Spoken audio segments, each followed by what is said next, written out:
আমার সকল ইউটিউব ফ্রেন্ডসদের জানাই আমার পক্ষ থেকে আন্তরিক শুভেচ্ছা এবং অভিনন্দন।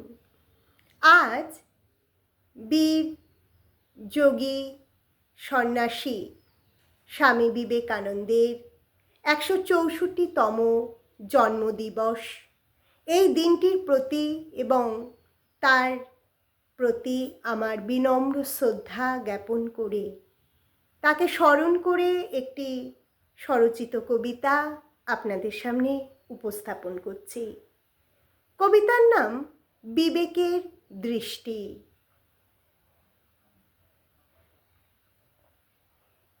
গুরু রামকৃষ্ণ পরমহংসদেবের ভাবাদর্শে যে তরুণ একদিন সংসার ছেড়েছিল, পিতা বিশ্বনাথ দত্ত, মাতা ভুবনেশ্বরী দেবীর মায়াম ভরা স্নেহের আঁচলের বাঁধন যাকে বাঁধতে পারেনি সংসারের মোহমায়ায়, তিনি হলেন সেই দুরন্ত মেধাবী বীরেশ্বর।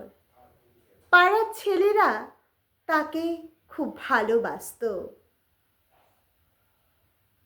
তাদের কাছে একমাত্র প্রিয় খেলার সাথী ছিল এই দুরন্ত ছেলে বিলে। ভালোবেসে তাকে অনেকে আবার নরেন বলেও ডাকত। ছোটবেলা থেকেই তিনি সঙ্গীত, ক্রীড়া ও অধ্যয়নে ছিলেন প্রতিভাধর।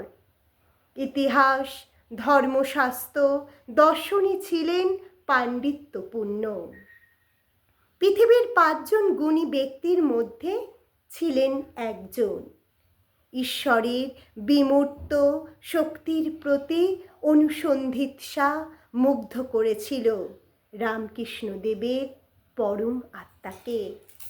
সর্বধর্ম সমন্বয় হিন্দুত্ববাদের মূল আদর্শ, অদ্বৈতবাদ, অদ্বৈত বেদান্ত, রাজযোগের দর্শন প্রলুব্ধ করেছিল যুবক বিবেকের অন্তর আত্মাকে। শিকাগোতে তিনি ছুটে গিয়েছিলেন হিন্দুত্ববাদের বাস্তব সন্দর্ভ পৃথিবীতে ছড়িয়ে দিতে। সেই মনোমুগ্ধকর দীপ্তিময় উপদেশ শুধুমাত্র ভারতবাসীদের নয়, সেদিন হিন্দুত্ববাদকে শুধু নয়, সমগ্র বিশ্ববাসীকে যেন চিরন্তন সত্যের মুখোমুখি করেছিল আদেশ। সেদিনের সেই সদর্প ভাষণ মুগ্ধ করেছিল সকল আমেরিকাবাসী, ছাত্রছাত্রী, তরুণ প্রজন্ম থেকে পৌর সমাজকে। মুগ্ধ হয়েছিলেন অ্যাংলো আইরিশ সমাজকর্মী, লেখিকা, শিক্ষিকা মার্গারেট এলিজাবেথ নোবেল। বিবেক তাকে ভগিনীর স্নেহে অন্তরে করেছিলেন গ্রহণ। তার নামান্তর করেন ভগিনী নিবেদিতা। ঈশ্বরের প্রতি নিবেদিত যার অন্তর, মানব সেবাই যার প্রকৃত পরম ধর্ম, মানবকে বিশ্বাস করা যার মূল মন্ত্র। বিশ্বাস করা পাপ নয়, বিশ্বাস ভঙ্গকারী ব্যক্তির মন সদা ভয়ে রয়। সমগ্র ভারত ভ্রমণ করে তিনি প্রত্যক্ষ করেছিলেন দারিদ্র্য, অশিক্ষা, কুসংস্কার কিভাবে মানুষকে তিলে তিলে পতনের দিকে ঠেলে দেয়।